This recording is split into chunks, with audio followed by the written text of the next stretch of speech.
নমস্কার, আমি সুমন স্যার।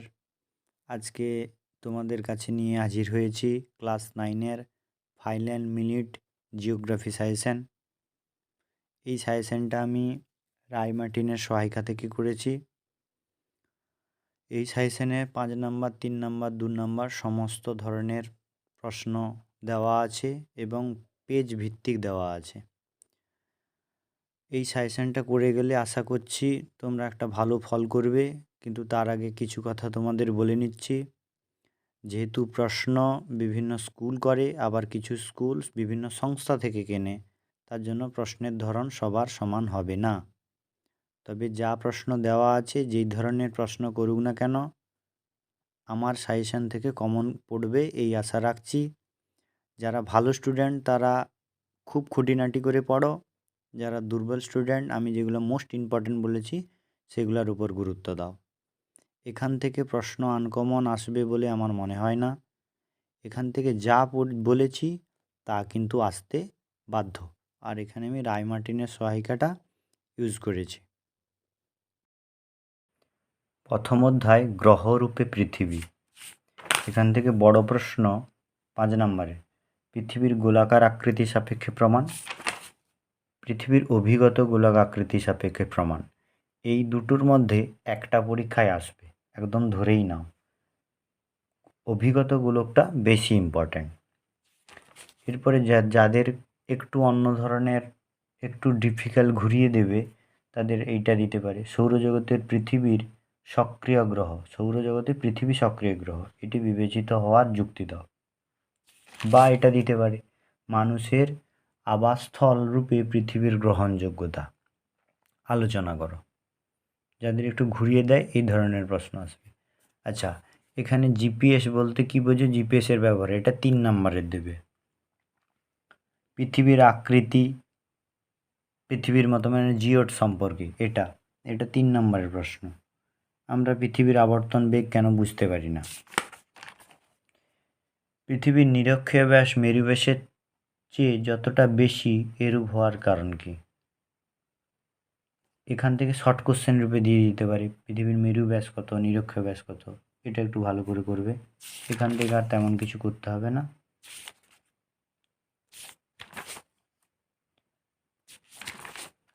এখানে অন্তঃস্থ গ্রহ বহিঃস্থ গ্রহের পার্থক্যটা করবে 2 থেকে 3 নম্বরে। আর এখান থেকে এমন কিছু করতে হবে না। আমি বলে দিচ্ছি যেগুলো ইম্পর্ট্যান্ট সেগুলো ভালো করে করবে। এই যে জিওট আগে পড়ে নিয়েছি। আলোকবর্ষ কাকে বলে এটা করবে। এই মঙ্গলকে লাল গ্রহ বলা হয় কেন, ইউরেনাসকে সবুজ গ্রহ বলা হয় কেন, এটা ভালো করে করবে। এরপরে এখান থেকে তেমন কিছু নেই, শর্ট কোশ্চেন পড়বে। এখান থেকে ওই পৃথিবী গোল আর অভিগত গোলক সাপেক্ষে প্রমাণ, এই দুটো প্রশ্ন করবে 5 নম্বরে, একদম 100% কমন পাবেই পাবে। এরপরে পৃথিবীর গতিসমূহ, এই অধ্যায় থেকে দুটো প্রশ্ন ভালো করে করতে হয়। এই যে পৃথিবীর আবর্তন গতি বা আর্নিক গতি সাপেক্ষে প্রমাণটা খুব কম পড়ে। এটা করার কারণ হলো এই যে ফুকোর দোলন পরীক্ষা, এটা অনেক সময় টিকা লিখতে দেয়, এটা করতে হবে মোটামুটি। কিন্তু পৃথিবীর আবর্তন গতির ফলাফল এটা খুব ভালো করে করতে হবে, খুব ভালো করে, এটা মোস্ট ভেরি ভেরি ইম্পর্ট্যান্ট। এটা আরও বলছি, বড় প্রশ্ন যেটা, এই যে পৃথিবীর পরিক্রমণ গতির ফলাফলগুলি, আবর্তন গতির ফলাফল, পরিক্রমণ গতির ফলাফল, এই দুটো প্রশ্ন খুব সুন্দর করে করবে, খুব সুন্দর করে। এরপরে ঋতু পরিবর্তন কাকে বলে, ঋতু পরিবর্তনের কারণ, আর এখানে আছে ঋতুচক্রের পরিচয় দাও চিত্রসহ ঋতু পরিবর্তনের বর্ণনা। এই দুটো প্রশ্নও খুব ইম্পর্ট্যান্ট। এরপরে বলছি 3 নম্বর প্রশ্ন, আর বড় প্রশ্ন তেমন কিছু করতে হবে না। এই যে কোরিওলিস বল ভালো করে করবে, রবি মার্ক ভালো করে করবে, এগুলো 2 3, ভূগোলের 2 3 একই, 2 কখনো 3-এ দিয়ে দিবে, 3 কখনো 2 দিবে। সূর্যের উত্তরায়ণ দক্ষিণায়ন বলতে কি বোঝো। অধিবর্ষ লিপিয়া তেমন কিছু করতে না, অপসূর অনুসূর চিত্রসহ, এটা ইম্পর্ট্যান্ট দেয় পরীক্ষা, এটা জানো প্রায় সবাই। মেরুপ্রভা, এটা ভালো করে করতে হবে। আর্নিক গতি, বার্ষিক গতি মানে আবর্তন গতি, পরিক্রমণ গতির পার্থক্যটা ভালো করে করতে হবে। সুমেরুপ্রভা, ক্রুমেরুপ্রভা, ছায়াবৃত্ত, পৃথিবীর কক্ষতল, বিষুবকী, নিশীথ সূর্যের দেশ, ফেরেলের সূত্র, অপসুর অনুসুর আগেও হয়েছে, এখন ফেরেলের সূত্রটা ভালো করে করবে, এটা প্রচুর ইম্পর্টেন্ট। মহাবিষুব, জলবিষুব, কর্কট সংক্রান্তি, মকর সংক্রান্তি, এগুলোর মধ্যে থেকে একটা দেবে। এখানে মুক্তিবেগ, সৌর বছর, নক্ষত্র দিন, চান্দ্র মাস, উষা গোধূলি, মধ্যাহ্ন মধ্যরাত্রি, পৃথিবীর আবর্তন বেগ কোথায় শূন্য এবং কেন হয়, অরোরাটা কি একটু পড়ে রাখবে। আরও দেখো, এরপরে নেক্সট অধ্যায়ে আসছি, পৃথিবী পৃষ্ঠে কোনো স্থানের অবস্থান নির্ণয়। এখান থেকেও কিছু প্রশ্ন বলে দিচ্ছি। এই যে পৃথিবীর গুরুত্বপূর্ণ অক্ষরেখাগুলির পরিচয় এবং তাদের ব্যবহার, এটা একটা ইম্পর্টেন্ট প্রশ্ন, এটা করে রাখবে। আন্তর্জাতিক তারিরেখা বলতে কি বোঝো? আন্তর্জাতিক তারিরেখার প্রয়োজনীয়তা, এটা ভালো করে করবে।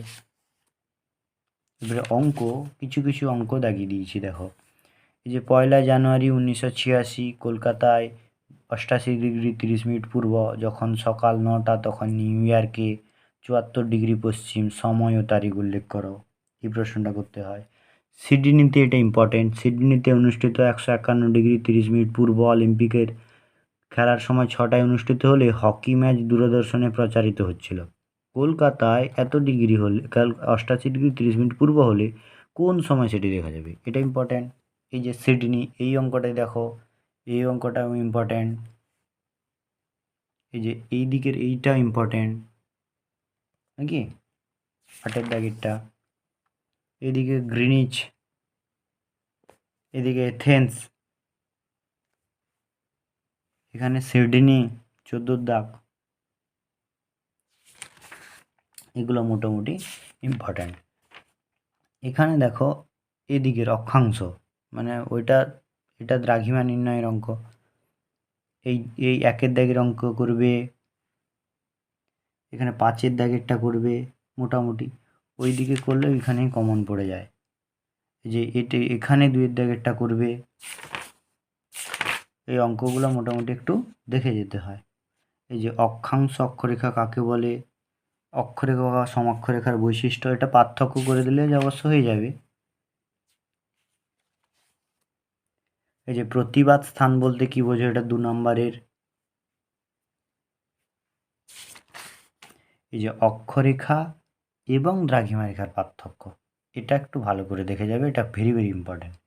এবারে প্রশান্ত মহাসাগরের উপর দিয়ে 180° দ্রাঘিমাকে অনুসরণ করে আন্তর্জাতিক তারিরেখাকে কল্পনা করা হয়েছে কেন, এটাও ইম্পর্টেন্ট প্রশ্ন। এরপরে অক্ষাংশ অক্ষরেখার পার্থক্য 2 থেকে 3 নম্বর। স্থানীয় সময় প্রমাণ সময়ের পার্থক্য, স্থানীয় সময় প্রমাণ সময় তো দিলাম পার্থক্যে। অক্ষাংশ কাকে বলে, অক্ষাংশ কাকে বলে, আর এখানে তেমন কিছু নেই, তেমন কিছু করতে হবে না। এরপরের আবার নেক্সট অধ্যায়ে আসো। এই যে ভূগাঠনিক প্রক্রিয়া এবং পৃথিবীর বিভিন্ন ভূমিরূপ, এখান থেকে বলছি আমি 5 নম্বরের প্রশ্ন। পাত সংস্থান তত্ত্বের ভিত্তিতে ভঙ্গিল পর্বতের উৎপত্তি, মহীখাত তত্ত্বের ভিত্তিতে ভঙ্গিল পর্বতের উৎপত্তি, এই দুটো প্রশ্নের মধ্যে একটা প্রশ্ন পরীক্ষায় চলে আসছে, ভাবে পড়াশোনা করো, খুব ইম্পর্টেন্ট, এই দুটোর মধ্যে একটা পড়বেই পড়বে। এরপরে আগ্নেয় পর্বতের উৎপত্তি, এটা জাস্ট একটু দেখে যাবে, তেমন ইম্পর্টেন্ট নয়। এই যে প্রকৃতি ও সময়কাল অনুসারে আগ্নেয়গিরির শ্রেণীবিভাগ, এটা বড় কোশ্চেন হিসেবে না পেলেও এখান থেকে ছোট ছোট টিকা পেয়ে যাবে এবং শর্ট কোশ্চেনও পেয়ে যাবে, যে কোনটা মৃত আগ্নেয়গিরি, কোনটা জীবন্ত আগ্নেয়গিরি, কোনটা সুপ্ত আগ্নেয়গিরি। চিত্রসহ স্তূপ পর্বতের উৎপত্তি, এটা ইম্পর্টেন্ট। চিত্রসহ 4 প্রকার মালভূমি, এটা কিন্তু প্রচুর ইম্পর্টেন্ট, বড় প্রশ্ন যদি না পাও টিকা হিসেবে পেয়ে যাবে। এই যে ব্যবচ্ছিন্ন মালভূমি কাকে বলে, পর্বতবেষ্টিত মালভূমি কাকে বলে, উদাহরণ। আর মানব জীবনের প্রভাব, এগুলা বলছি না, এগুলো খুব সোজা জিনিস, একটু দেখে নিবে। মহীভাবক গিরিজনী আলোড়ন বলতে কী বোঝো? ইম্পর্ট্যান্ট প্রশ্ন। ভঙ্গিল পর্বতের বৈশিষ্ট্য, আগ্নেয় পর্বতের বৈশিষ্ট্য, প্রশান্ত মহাসাগরে আগ্নেয় মেখলা বলতে কী বোঝো? ইম্পর্ট্যান্ট। মালভূমির বৈশিষ্ট্য, ক্ষয়জাত পর্বত এবং অবশিষ্ট পর্বতের বৈশিষ্ট্য।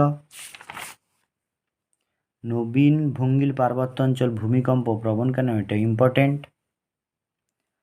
স্তূপ পর্বত এবং গ্রস্ত উপত্যকা সর্বদা পাশাপাশি অবস্থান করে কেন? এটা ইম্পর্ট্যান্ট প্রশ্ন। ছোটনাগপুর মালভূমিকে খনিজ ভাণ্ডার বলা হয় কেন ভারতের?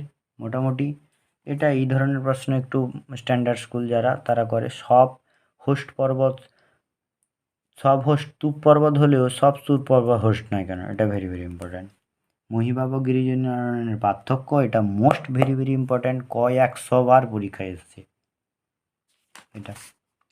এরপরে আগ্নেয় পর্বত, ক্ষয়জাত পর্বতের পার্থক্য, পর্বতবেষ্টিত মালভূমি, ব্যবচ্ছিন্ন মালভূমির পার্থক্য, এগুলো ইম্পর্ট্যান্ট, এগুলো করবে, পরীক্ষায় দেয় এগুলো।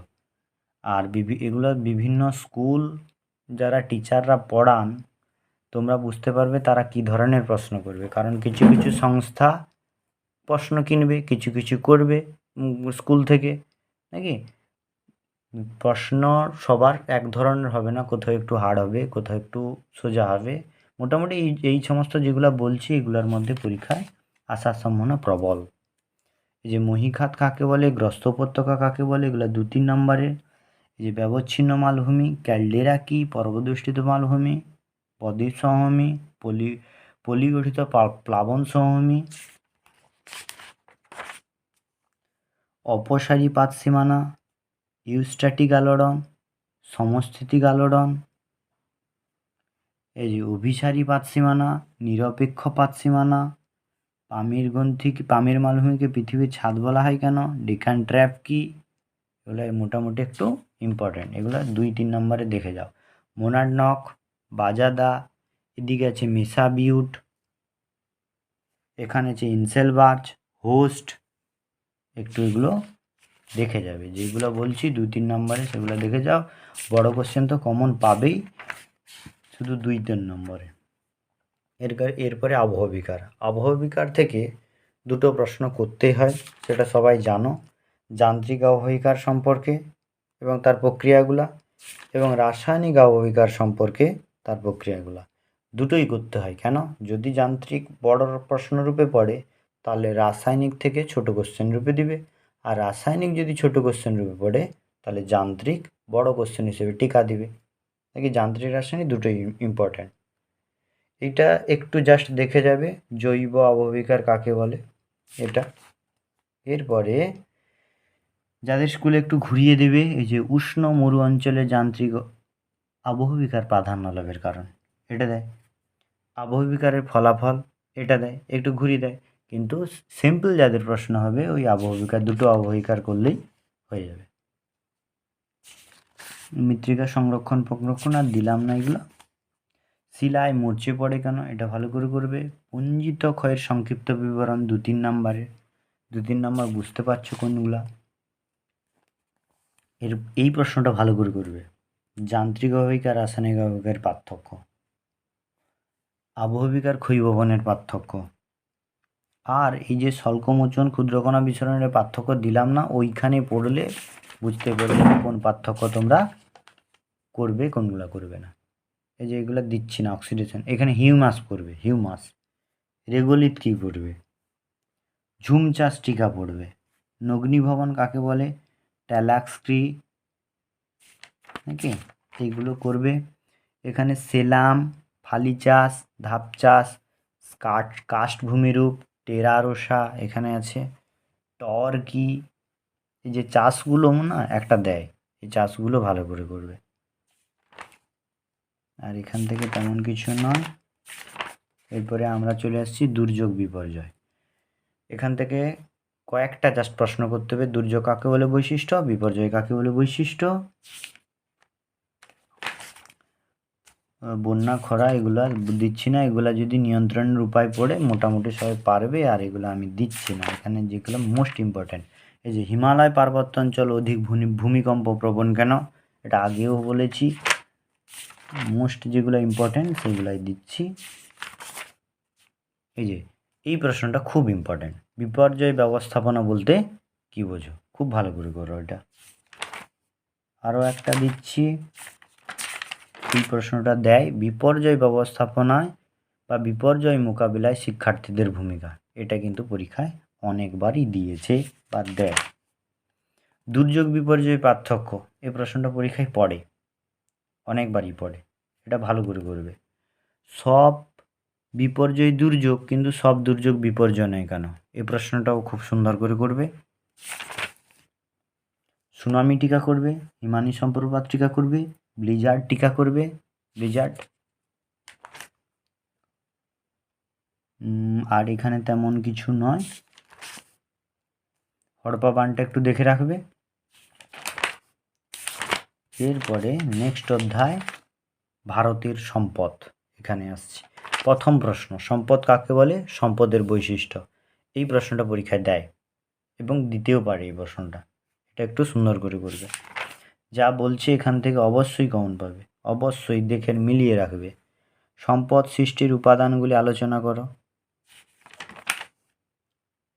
সম্পদের কার্যকারিতা তত্ত্ব বলতে কি বোঝো? টিকা দিয়ে দিতে পারে।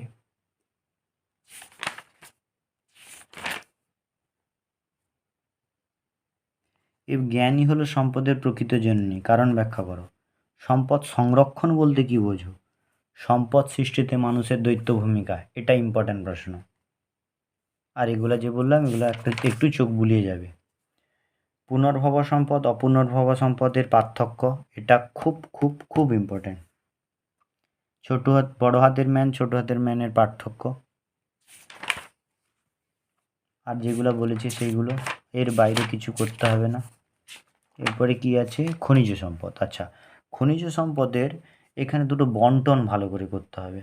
কি? আকরিক লোহার বন্টন, এই যে ভারতের আকরিক লোহা উত্তোলন কেন্দ্র, নাকি এই যে এই বন্টনটা ভালো করে করতে হবে। কয়লার ব্যবহারটা জাস্ট মোটামুটি দেখে যেতে হবে, কয়লার ব্যবহার সম্পর্কে তোমরা জানো, দেখে যাবে।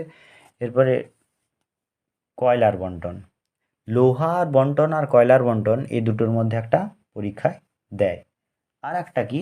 খনিজ তেলের বন্টনগুলো। এখানে এই যে প্রশ্ন আছে খনিজ তেলের বন্টন, আমার তো মন বলছে কয়লা আর খনিজ তেল, না খনিজ তেল বলছি, কয়লা আর এদিকে লোহা, আকরিক লোহা, এই দুটো বন্টনের মধ্যে একটা পরীক্ষায় আসবে। বন্টনটা ভালো করে করে যাবে, জায়গাগুলোর নাম করে গেলেই হয়ে যাবে। এখানে আর দিচ্ছি না। এখানে বোম্বে হাই টিকা করবে।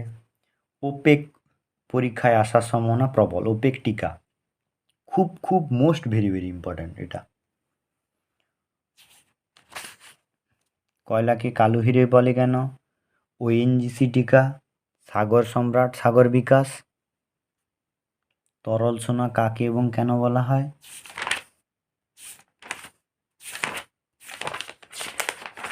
এরপরে প্রচলিত অপ্রচলিত শক্তি, প্রচলিত শক্তির সুবিধা অসুবিধা, অপ্রচলিত শক্তির সুবিধা অসুবিধা, এই দুটো ইম্পর্টেন্ট, খুব ইম্পর্টেন্ট। এই প্রশ্নটা প্রচুর ইম্পর্টেন্ট, এটা পরীক্ষায় দিলেও দিতে পারে।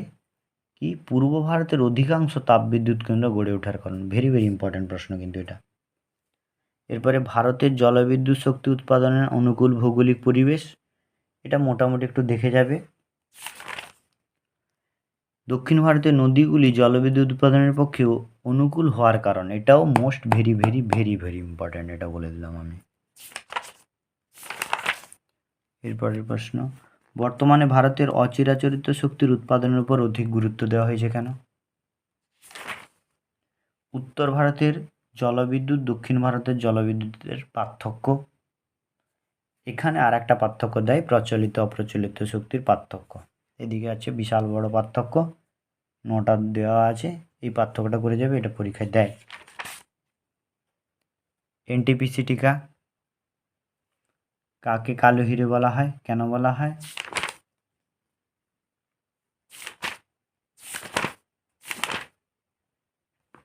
এরপরে পশ্চিমবঙ্গ চলে এসছে। পশ্চিমবঙ্গ থেকে কি করবে? পশ্চিমবঙ্গ থেকে কম প্রশ্ন দেব। 3 বিঘা করিডোর টিকাটা করবে। গোর্খাল্যান্ড টিকাটা করবে। এই যে উত্তর পূর্ব ভারতের প্রবেশদ্বার কেন শিলিগুড়িকে বলা হয়, এটা করবে। আমি প্রশ্নগুলো আগে দাগিয়ে নিয়েছি, দিয়ে দেখাচ্ছি। এখান থেকে হয়তো প্রশ্ন আসবে, কিন্তু তেমনই। এই যে পশ্চিমবঙ্গের পার্বত্য অঞ্চলের ভূপ্রকৃতির বৈশিষ্ট্য আলোচনা করো, এটা একটু দেখে যাবে। এটা এখান থেকে কম পড়লেও হবে মোটামুটি। এই প্রশ্নটা খুব ভেরি ভেরি ইম্পর্ট্যান্ট। পশ্চিমবঙ্গের পার্বত্য অঞ্চল আর পশ্চিমবঙ্গের মালভূমি অঞ্চল, এটা দেখে যেতেই হবে, এটা দেখে যেতেই হবে। এখান থেকে আমি কম পড়তে বলি ছেলেদেরকে।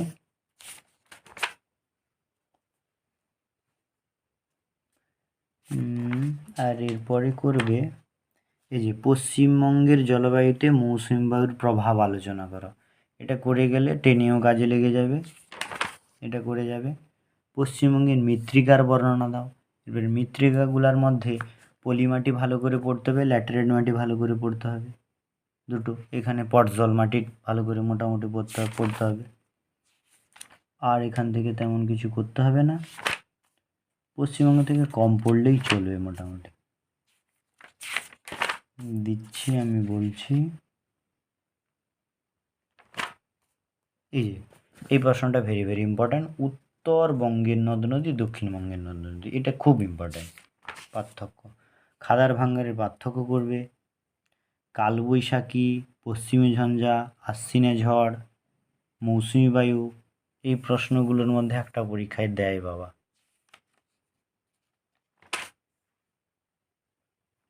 ভাবর কাকে বলে, তাল কাকে বলে, বরেন্দ্রভূমি কাকে বলে, 2 নম্বরের এগুলো। 3 বিঘা করিডরটা আগে বলে দিয়েছি। মৌসুমী বিস্ফোরণ, বাদা অবাদা, লু কাকে বলে, লু।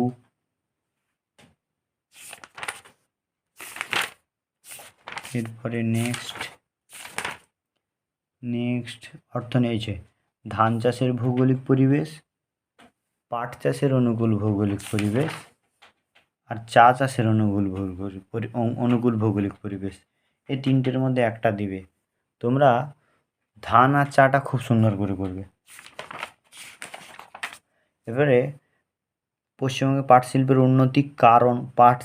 উন্নতির কারণ বা হুগলি নদীর উভয় শিল্পের পাট শিল্পের একদেশী ভবনের কারণ বা একত্রী ভবনের কারণ, এই প্রশ্নটা খুব ইম্পর্ট্যান্ট, কয়েকশো বার পরীক্ষায় দেয় এটা। পাট শিল্পের সমস্যা সম্ভাবনা, এটাও করতে হয়, বলে দিচ্ছি। আর বড় প্রশ্ন এখান থেকে খুব কম করতে হবে, পর্যটন করতে তেমন হবে না।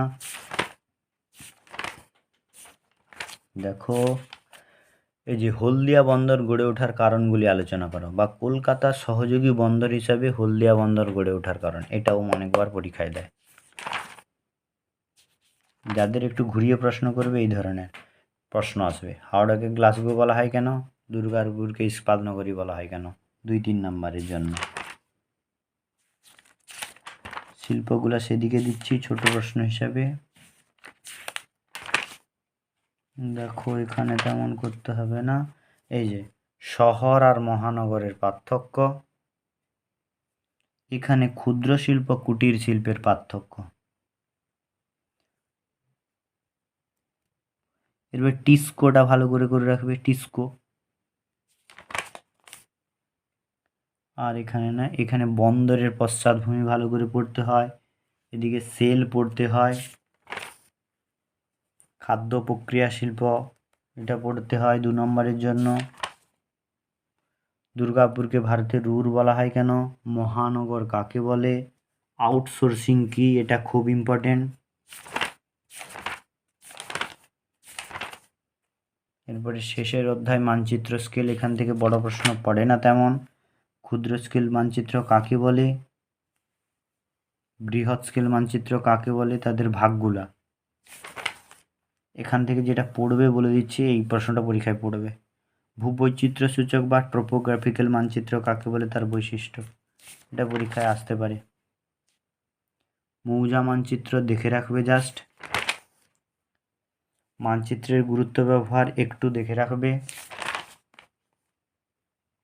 বিবৃতিমূলক স্কেলের সুবিধা অসুবিধা, ভগ্নাংশ সূচক স্কেলের সুবিধা অসুবিধা, এইটা খুব ইম্পর্ট্যান্ট। ভগ্নাংশ সূচক স্কেলের, রৈখিক স্কেলের সুবিধা অসুবিধা, এই ভগ্নাংশটা ভালো করে করবে।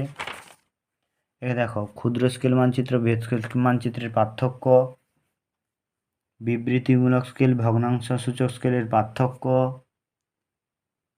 গ্লোব আর মানচিত্রের পার্থক্য,